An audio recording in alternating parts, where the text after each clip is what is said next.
Open your hearts, open your spirits to what you're going to hear today.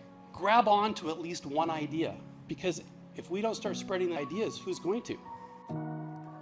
Freedom! Freedom! Have you ever been scuba diving? I'm in Aruba, standing on the edge of a very rocking boat. A heavy oxygen tank strapped to my back, mask and snorkel in hand, and giant flippers on my feet. The waves are big, honestly, probably too big for a beginner. And I'm trying to calm my jitters so I can convince myself to step off the boat into the water. I take a deep breath, and I go. And instantly, chaos. Waves crashing all around me, pushing me here and pushing me there. I can't even see my boyfriend, who was just right next to me. I'm bobbing like a cork in a hurricane. I struggle to get my mask on. My hair is swirling all around. Water goes up my nose, and I'm pushing down, panic. My instructor, Jorge, sees my distress and starts yelling what he apparently thinks is going to be helpful. Be the board! What? Just be the board! I have no idea what he's talking about. I'm already overwhelmed, and now I'm supposed to understand what it means to be a plank of wood. Eventually, I somehow managed to get my mask on, sealed tight so the water can't get in.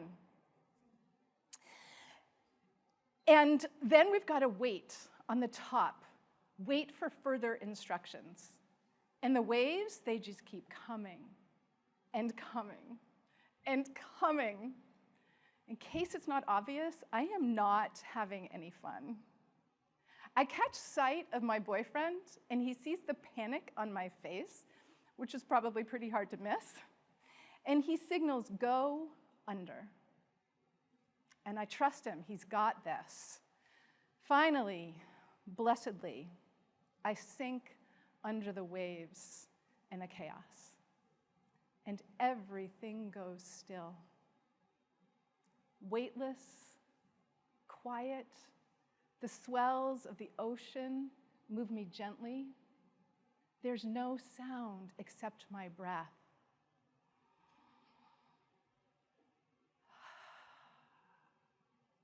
And I remember why I love scuba diving. Beautiful blue ocean as far as the eye can see, darting fish glittering near the surface of the water, a puzzle of white coral and brightly colored sea anemones below me. So peaceful. I'm just here. There's nothing else I need to think about beyond this moment here. Below the chaos, there's peace. There's always been peace. This moment underwater, it's more than just scuba diving.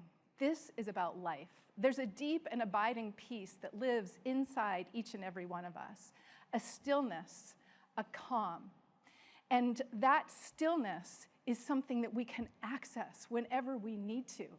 But above the surface, it can feel like chaos. It can feel like madness. The waves of life are relentless. The eye roll from your teenager.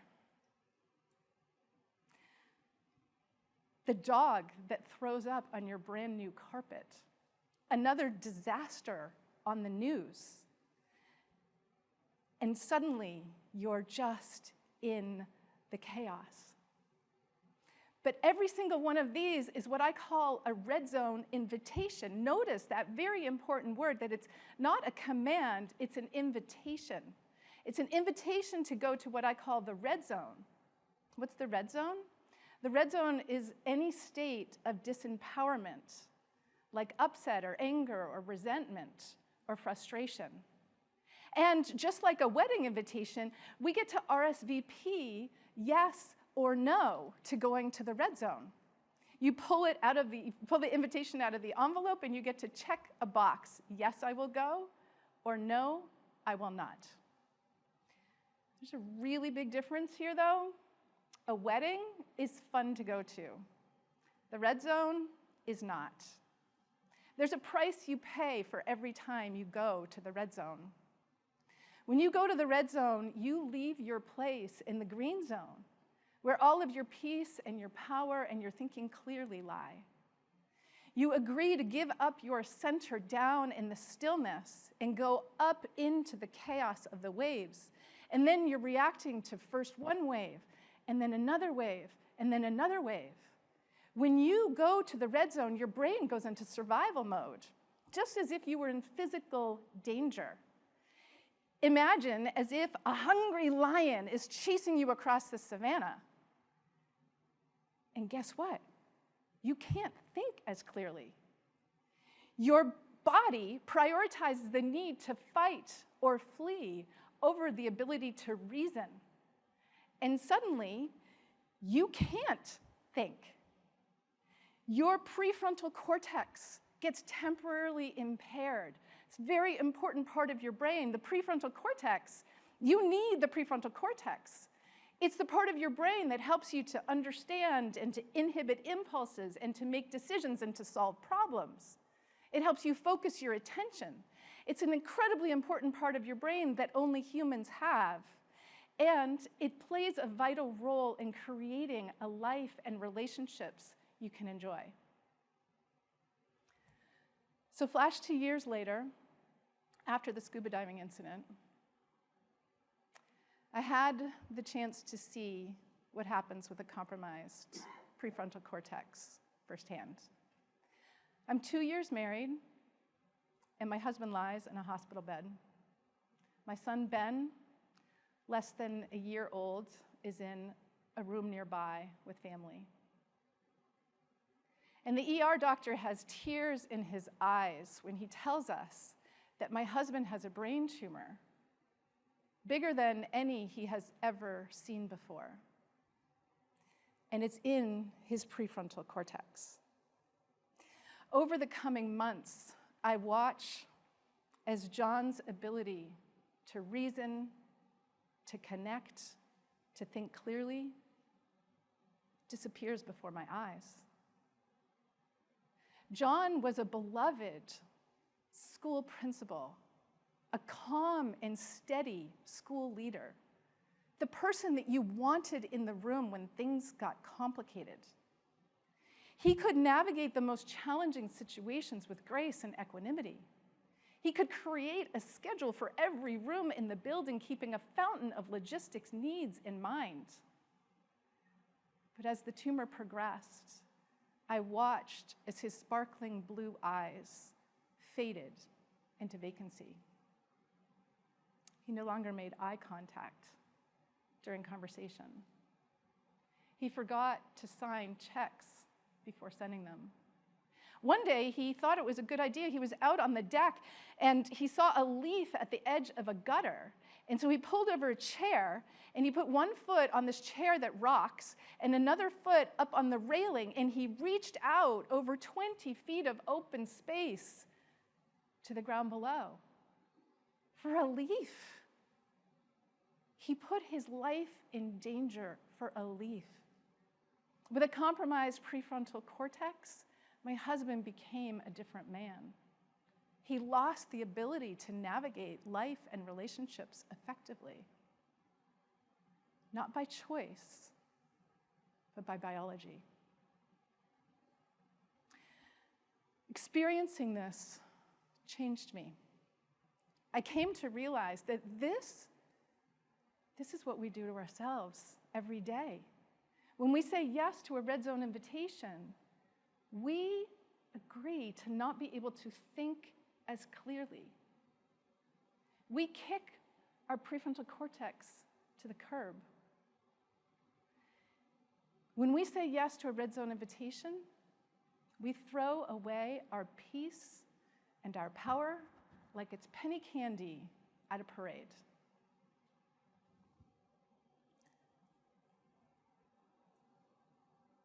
We see and process the world differently. The results? If we go far enough into the red zone, We can't lead our family or our team. We can't stick to a diet. We can't have a rational conversation. We can't even pick dinner without a fight. When we say yes to the red zone invitation, we lose our ability to navigate life. Do you want the good news? The good news is that just from listening to this talk, you're now more able to say no to the red zone invitations. Woohoo, freedom!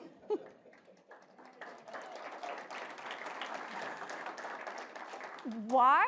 Because you're going to notice it. I've raised your awareness, and now you're going to think differently when the red zone invitation happens. And now you're going to be able to think, I have a choice. Do I go there or do I not? That's where your power lies. Red zone or not. You get to decide. So here's an example. You're driving along on a beautiful fall day, admiring the foliage, singing Mamma Mia at the top of your lungs, and suddenly, a car careens into your lane out of nowhere. Whew. Your heart starts beating fast. Your heart flips over. You feel the fear rise up. You feel the anger. And you're thinking, what the heck is wrong with them? But wait. You can see it clear as day. That's a red zone invitation. You feel the emotions. You don't want to squish the emotions. You let the emotions rise and fall. And then you make a conscious decision. Do you want to go to the red zone? Lose your ability to think clearly for hours or for the next day? Or not? That tiny move, boom, shifts your entire nervous system back into neutral. You've made a micro move that rewires your brain for peace. Listen, red zone invitations, they come in different sizes. Some are relatively light. A stubbed toe, it starts pouring halfway through your walk. Your friend is late again. These are relatively easy to decline when you practice. But others, they hit like emotional kettlebells. The death of your beloved pet.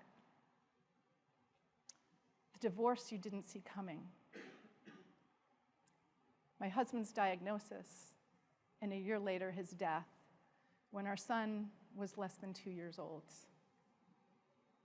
You're going to feel these big time. These are giant red zone invitations. You're human. You have to feel it to heal it. But most red zone invitations, we don't need to go there. And if we go there, we don't need to stay there.